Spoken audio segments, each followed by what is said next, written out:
सरकार की तरफ से नारा दिया गया बेटी बचाओ बेटी पढ़ाओ। यहां पर बेटी पढ़ने तो आई लेकिन बच नहीं पाई। अब देखिए, इस पूरे मामले को लेकर बिहार में बवाल छिड़ गया है। यह मामला तुल पकड़ते जा रहा है, लेकिन अगर मैं कहूं कि इस मामले में कई बड़े खुलासे हुए हैं और एक ऐसा खुलासा हुआ है जिसने सरकार पर सवाल खड़े कर दिए हैं। बिहार के मुख्यमंत्री नीतीश कुमार ने इस पर अभी तक कोई भी बयान नहीं दिया है। ये बातें मैं नहीं बल्कि विपक्ष कह रहा है। विपक्ष ये कह रहा है कि आखिर नीतीश कुमार क्यों इस पूरे मामले को लेकर चुप है, नीतीश कुमार क्यों इस पूरे मामले को लेकर कुछ बोल नहीं रहे हैं। वहीं इस पूरे मामले को लेकर एक बड़ा खुलासा हुआ है। देखिए, पटना के मन्नूचक इलाके में शंभू हॉस्टल है, जहां एक छात्रा अपने घर से दूर रहकर नीट की तैयारी कर रही थी। 6 जनवरी को वो अपने कमरे में बेहोश पाई गई। हॉस्टल कर्मचारी अगले 3 दिन तक उसको एक के बाद एक 3 अस्पतालों में ले गए, जहां डॉक्टर ने पाया कि उसे नींद की दवा का ओवरडोज दिया गया, जिससे वो कोमा में चली गई। 5 दिन बाद यानी कि 11 जनवरी को बच्ची ने दम तोड़ दिया।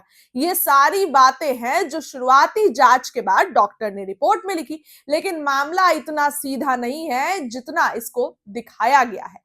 आगे जाकर रिपोर्ट में यह खुलासा हुआ कि बच्ची के शरीर और प्राइवेट पार्ट्स पर भी चोट के निशान है। डॉक्टर्स की लापरवाही तो सामने आई ही, साथ ही पुलिस अधिकारियों की लापरवाही भी सीमा पार कर गई। अब देखिए, सम्राट चौधरी के पास गृह मंत्रालय है।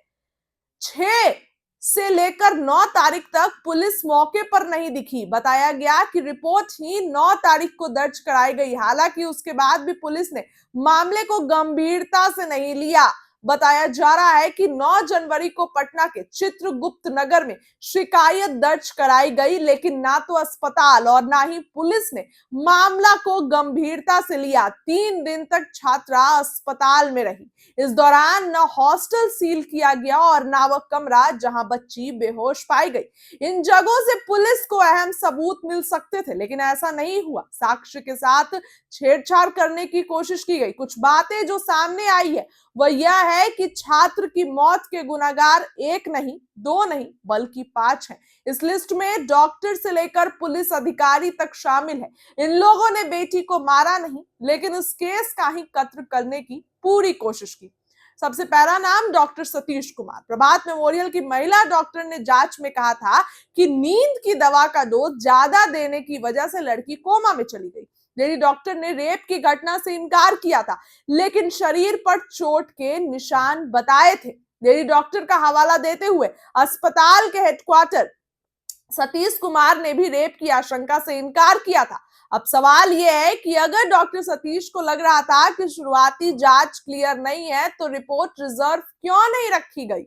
रेप से इनकार किया गया तो फिर शरीर पर चोट के निशान कैसे आए? इसका जवाब डॉक्टर के पास नहीं है। चित्रगुप्त थाना प्रभारी रोशनी कुमारी ने डॉक्टर की रिपोर्ट को आंख बंद करके मान लिया और कह दिया कि ये सब कोई भी गंदा काम नहीं हुआ है। पुलिस की यही रिपोर्ट इस केस के आधार बन गई। अभी सवाल यह है कि पुलिस ने जानकारी मिलने के बाद भी हॉस्टल सील क्यों नहीं किया? हॉस्टल के कमरे से कोई सबूत नहीं जुटाए गए। फॉरेंसिक टीम को जांच के लिए क्यों नहीं बुलाया गया? हालांकि पुलिस यह कहकर पल्ला झाड़ गई कि उन्हें 9 जनवरी को घटना की जानकारी मिली है। एसएसपी ने थाना प्रभारी की रिपोर्ट के ही आधार मान लिया। अगर वो चाहते तो जांच कर सकते थे कि थाना प्रभारी की रिपोर्ट में कोई छूट तो नहीं रहा। वहीं कमरे की फॉरेंसिक जांच करा सकते थे। छात्रा के शरीर पर चोट को लेकर सवाल उठा सकते थे। नए सिरे से जांच करा सकते थे, लेकिन उन्होंने ऐसा कुछ भी नहीं किया। उन्होंने साफ कह दिया कि बच्ची के साथ सेक्सुअल असॉल्ट नहीं हुआ है। उसकी पूरी यूरी रिपोर्ट में नींद की दवा का ओवरडोज पाया गया है। अब इस पूरे मामले को लेकर विवाद बढ़ता जा रहा है। वहीं एसपी पूर्वी पटना परिचय कुमार, उन्होंने बिना पोस्टमार्टम रिपोर्ट के इसे सुसाइड बता दिया। रिपोर्ट को बिना वेरीफाई किए उस पर भरोसा कर लिया। उन्होंने तो नींद की गोली की थ्योरी भी बताई थी। वहीं कार्तिकेय शर्मा एसएसपी, उन्होंने यौन शोषण की आशंका को सिरे से खारिज कर दिया। उन्होंने पोस्टमार्टम रिपोर्ट तक इंतजार नहीं किया, लेकिन अब रिपोर्ट आई उसमें एसएसपी एसआईटी जांच की बात कर रहे हैं। अब देखिए, ये मामला बढ़ता जा रहा है। हालांकि सम्राट चौधरी ने एसआईटी का गठन किया है, लेकिन अब विपक्ष इस पर बहुत हमलावर है। विपक्ष ये कह रहा है कि ये मिली भगत है प्रशासन की, सरकार पर तो सवाल खड़े हो ही रहे हैं। फिलहाल इस मामले में कई खुलासे हो रहे हैं, देखने वाली बात होगी कि इस पर और भी क्या कुछ बयान आएगा। हालांकि नीतीश कुमार का इस पर कोई भी बयान अभी तक सामने नहीं आया है, देखने वाली बात होगी। इस खबर के लिए इतना ही, बहुत बहुत धन्यवाद। पकड़ते जा रहा है। देखिए, जहानाबाद की बेटी नीट छात्रा के साथ जो दुष्कर्म हुए हैं और सबसे शर्मनाक निंदनीय बात है कि जिस तरह से इस पूरे मामले पर लीपापोती का प्रयास हुआ पुलिस प्रशासन की ओर से, ये अति दुर्भाग्यपूर्ण है। हमारी बेटियों के साथ, बहनों के साथ इस तरह दुष्कर्म हो रहे हैं, चाहे मधेपुरा हो, चाहे पटना हो। इस तरह आज नेता विरोधी दल श्री तेजस्वी यादव जी ने भी सीधे मुख्यमंत्री जी से सवाल पूछा है आखिर मुख्यमंत्री जी की चुप्पी क्या बता रही? सरकार कटघरे में है। हमारे पास भले ही संख्या कम हो, लेकिन 1,90,00,000 लोगों ने तेजस्वी जी के चेहरे पर, नाम पर वोट किया है और मजबूती के साथ इस सरकार की नाकामी और सरकार की जो मनमानी है उसके खिलाफ लड़ाई लड़ी जाएगी और सड़क से लेकर सदन तक इस मामले पर नेता विरोधी दल श्री तेजस्वी यादव जी और विपक्ष चुप नहीं बैठने वाला है।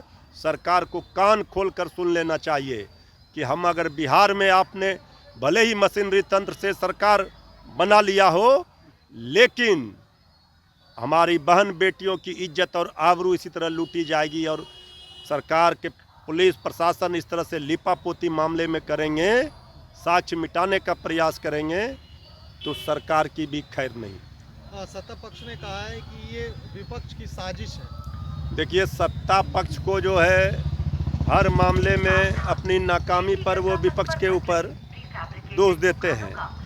ये समझ से परे है। सरकार में बैठे लोग आ तो गए सत्ता में, लेकिन वो अभी भी विपक्ष को ही कोसने में अपना समय गंवा रहे हैं। विपक्ष तो सरकार से सवाल पूछेगा, सरकार को जवाब देना है।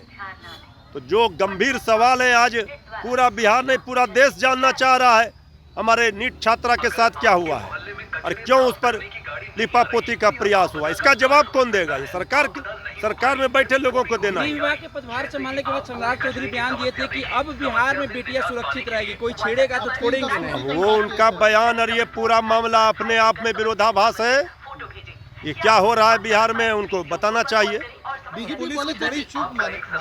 हम तो कह रहे हैं कि देखिए, कोई भी हो, इस तरह के मामले में किसी भी कीमत पर इसको